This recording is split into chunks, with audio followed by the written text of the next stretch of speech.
Welcome back, JBC General Science. Okay, now we're on experiment 13.3. You should be on page 342 of your student notebook. And we are on page 335 in the textbook. Go ahead and pause me if you need to go get your student notebook and a pencil. And let's go ahead and start. Okay, so this one is the effect of sodium bicarbonate on the stomach acid. And what its purpose is, our objective is to see what happens. The pancreas has two purposes in the digestive process. It releases digestive juice and it also releases sodium bicarbonate. When we think of sodium bicarbonate in our day-to-day uses, we think of baking soda and baking cookies or something yummy like that.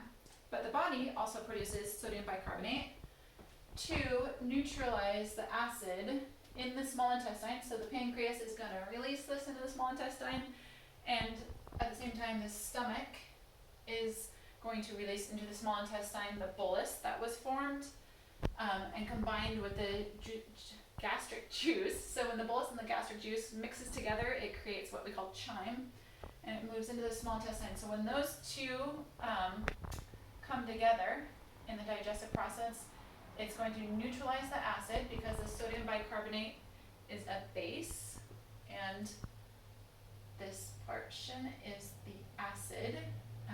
So we're going to see it neutralizing the acid. And this experiment, we're supposed to be using toilet bowl cleaner that has hydrochloric acid in it. Unfortunately, I realized I bought toilet bowl cleaner that is an acid, however, it's not made with hydrochloric acid.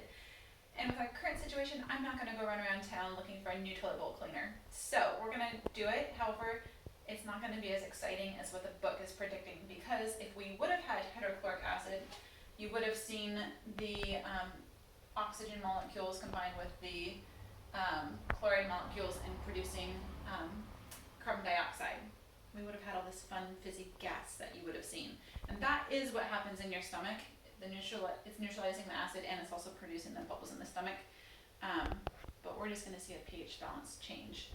So let's go for it. So here we have our materials. We have our indicator. And I'm going to pour that into my glass that I have rinsed out with distilled water. And then we're going to pour in our acid, just like your stomach would pour in the acid. And so first the cabbage water was kind of a dull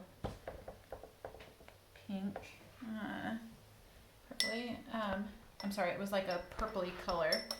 And now, can you see the color change, Olivia? Yes. Okay, so now it's more vivid pink color. You guys can't smell it, but it smells really strong, huh? Okay, so cabbage water plus toilet bowl cleaner. Go ahead and describe your color change. So it went from like a purpley to I got some on my skin. More vibrant pink color there. So now we're gonna add the Baking soda. the baking soda.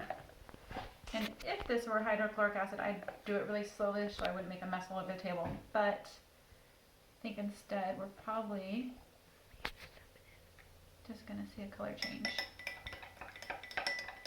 Ooh, yeah. There we go. So the blue has definitely taken over there. So it is definitely not only been neutralized, but I think I dumped in so much that it is definitely a base.